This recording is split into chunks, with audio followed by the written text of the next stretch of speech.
Now,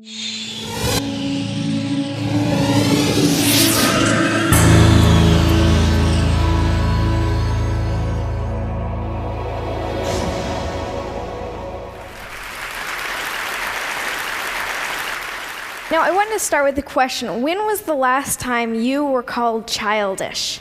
For kids like me, being called childish can be a frequent occurrence.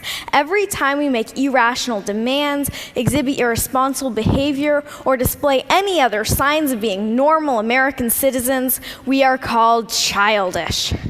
Which really bothers me. After all, take a look at these events. Imperialism and colonization, world wars, George W. Bush. Ask yourself, who's responsible? Adults. Now, what have kids done? Well, Anne Frank touched millions with her powerful account of the Holocaust. Ruby Bridges helped to end segregation in the United States. And most recently, Charlie Simpson helped to raise 120,000 pounds for Haiti on his little bike. So as you can see evidenced by such examples, age has absolutely nothing to do with it. The traits the word childish addresses are seen so often in adults that we should abolish this age discriminatory word when it comes to criticizing behavior associated with irresponsibility and irrational thinking.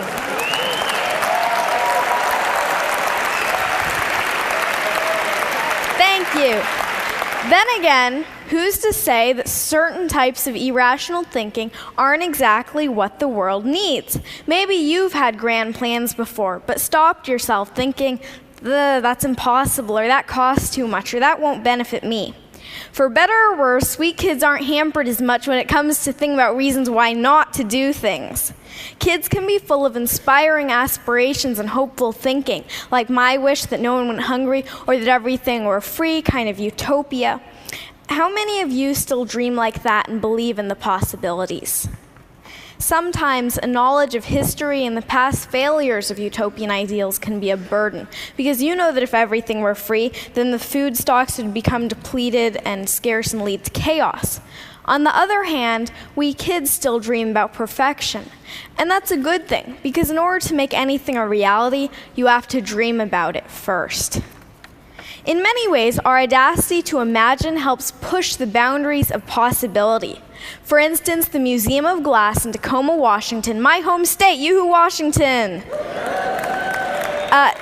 has a program called Kids Design Glass, and kids draw their own ideas for glass art. Now, the resident artist said that they got some of their best ideas from the program because kids don't think about the limitations of how hard it can be to blow glass into certain shapes. They just think of good ideas. Now, when you think of glass, you might think of colorful chihuly designs or maybe Italian vases, but kids challenge glass artists to go beyond that, into the realm of broken-hearted snakes and bacon boys, who you can see as meat vision. Now, our inherent wisdom doesn't have to be insider's knowledge. Kids already do a lot of learning from adults, and we have a lot to share. I think that adults should start learning from kids. Now, I do most of my speaking in front of an education crowd, teachers and students, and I like this analogy. It shouldn't just be a teacher at the head of the classroom telling students, do this, do that. The students should teach their teachers. Learning between grown-ups and kids should be reciprocal. The reality, unfortunately, is a little different, and it has a lot to do with trust, or a lack of it. Now, if you don't trust someone, you place restrictions on them, right? If I doubt my older sister's ability to pay back the 10% interest I established on her last loan, I'm going to withhold her ability to get more money from me until she pays it back. True story, by the way. Now, adults seem to have a prevalently restrictive attitude towards kids, from every don't do that, don't do this in the school handbook, to restrictions on school internet use. As history points out, regimes become oppressive when they're fearful about keeping control. And although adults may not be quite at the level of totalitarian regimes, kids have no or very little say in making the rules, when really the attitude should be reciprocal, meaning that the adult population should learn and take into account the wishes of the younger population. Now, what's even worse than restriction is that adults often underestimate kids' abilities. We love challenges, but when expectations are low, trust me, we will sing to them. My own parents had anything but low expectations for me and my sister. Okay, so they didn't tell us to become doctors or lawyers or anything like that. But my dad did read to us about Aristotle and pioneer germ fighters when lots of other kids were hearing the wheels on the bus go round and round. Well, we heard that one too, but pioneer germ fighters totally rules. I love to write from the age of 4, and when I was 6, my mom bought me my own laptop equipped with Microsoft Word. Thank you, Bill Gates, and thank you, Mom. I wrote over 300 short stories on that little laptop, and I wanted to get published. Instead of just scoffing at this heresy that a kid wanted to get published or saying, wait until you're older, my parents were really supportive.